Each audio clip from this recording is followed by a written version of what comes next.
Now to my exclusive interview with President Clinton. He understands exactly what President Obama is going through right now after facing a midterm minefield of his own back in 1994. When I sat down with him late last night, he weighed in with some advice for President Obama and some praise for Sarah Palin. But we began with his Clinton Global Initiative. Now in its 6th year, the initiative has raised over $60 billion to help more than 200 million people around the world. And I began by asking President Clinton which new project most excites him. The new commitments I'm most excited about, I'd say, fall in 2 categories. I got to say 2.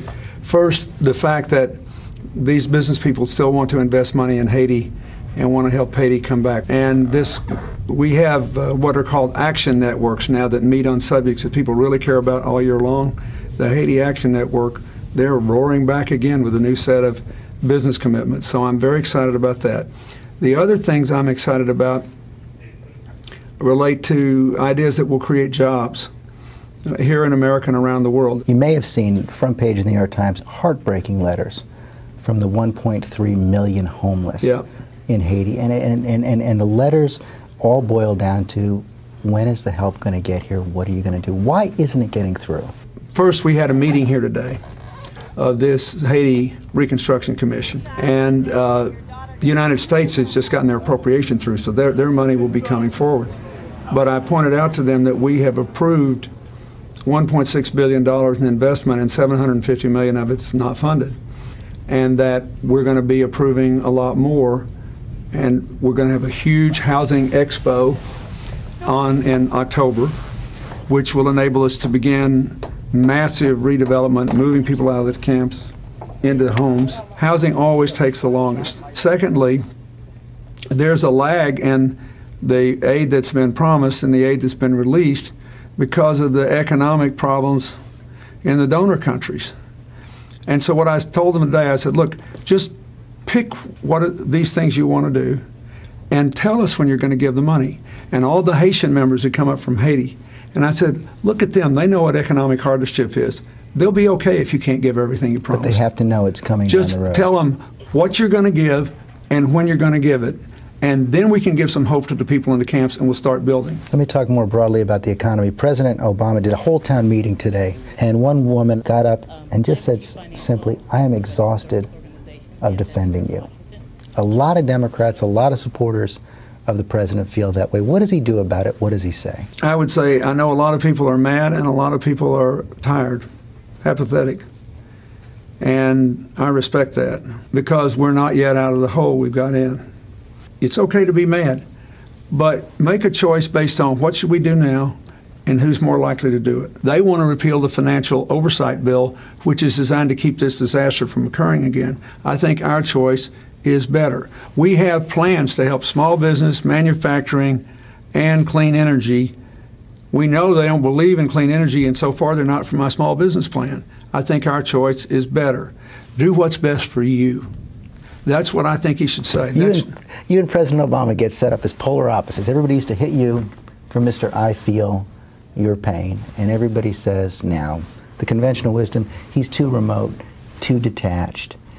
How does he get that gut connection with the American people back? I think, first of all, I really do think he's doing the right thing by going out here and explaining things. I think the problem is not that he's not empathetic.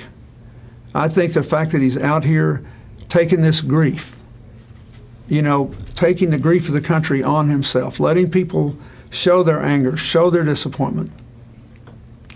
I think that is a good way to do it. The truth is that it's the similarities between us that's getting him in trouble, because I knew I'd done the right things in '94. I'd like to see him do something I didn't do. I'd like to see him say, here's what I think this election is about. The only thing that matters is what are we going to do now.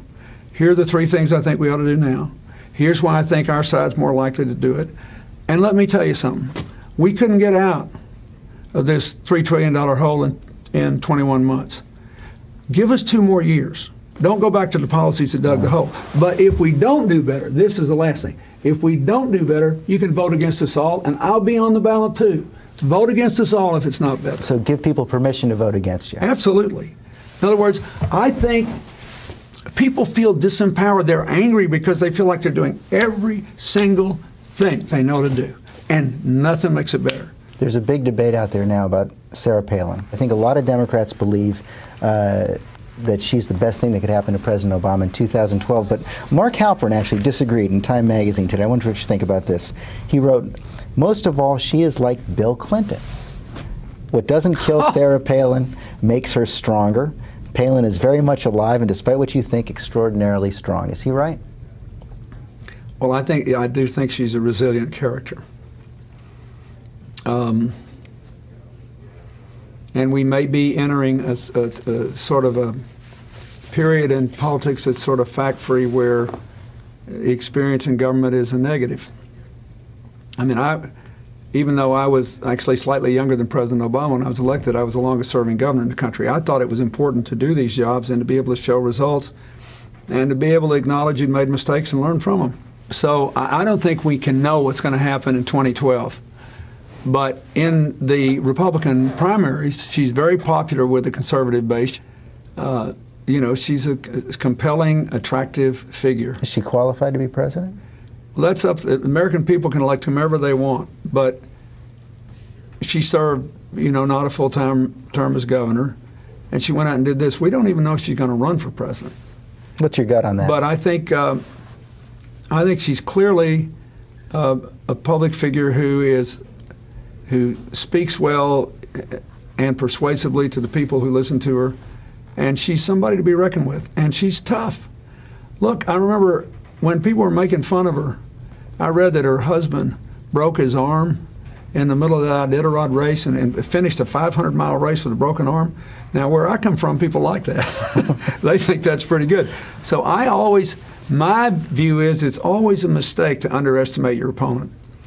And it's also virtually always a mistake to attack them personally as opposed to disagreeing with them on what they want to do.